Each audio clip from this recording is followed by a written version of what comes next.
Good evening. Billy Slater has explained the reasoning behind his shock decision to axe Selwyn Cobbo from the Queensland Origin team for Game 2. The Maroons coach revealing it's a combination of form and injury, with Cobbo having to play with the aid of pain-killing injections. 1-0 up, but no way these Maroons are going to ease up, walking from their team hotel in the city to Suncorp Stadium late this afternoon to start training earlier than expected.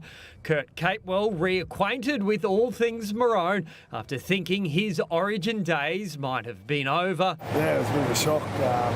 It's a great feeling. I take every opportunity I can to get back into the team like this. His team manager at the Warriors wouldn't pick up his phone last night, so he was nearly on a boat. Felice Kafusi also part of a new-look bench, replacing Jermaine Hopgood, who's been ruled out with a back injury.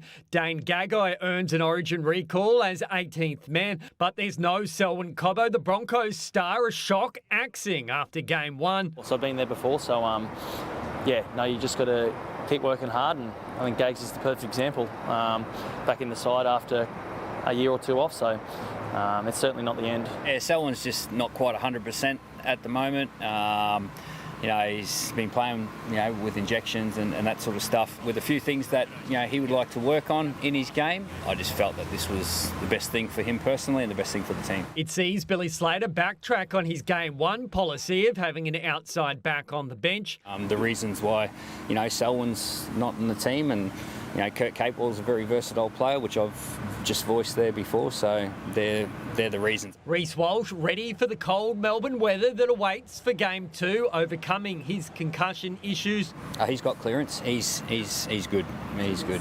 The Maroons head to Toowoomba tomorrow for their regional fan day before entering camp on the Gold Coast. Adam Jackson, 9 News. The Blues are taking exception to questions about deliberately targeting Maroons fullback Reece Walsh, insisting those in glass houses shouldn't throw stones. The Blues gathered this morning and there were some familiar faces and a new boy ready to make his mark. One down in the series and the coach was in a mood. Queensland will say this is panic stations, 5 changes. How do you respond? I'm picking the team that is going to go out and perform. So you're not panicking, not concerned? No, Danny. No, mate. No panic, but plenty of bite.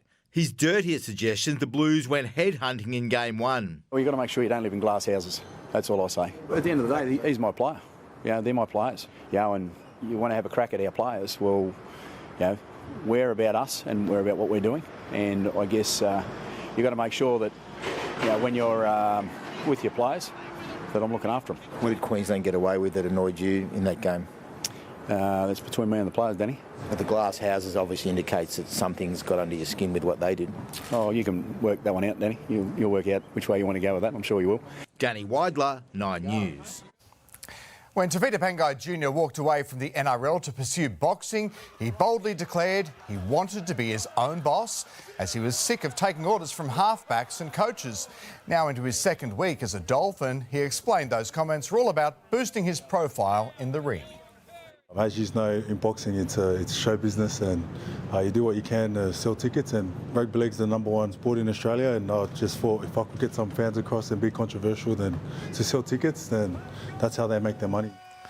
Although still managing a slight hamstring strain, he's expected to make his Dolphins debut against the Storm at Suncorp Stadium on Friday night.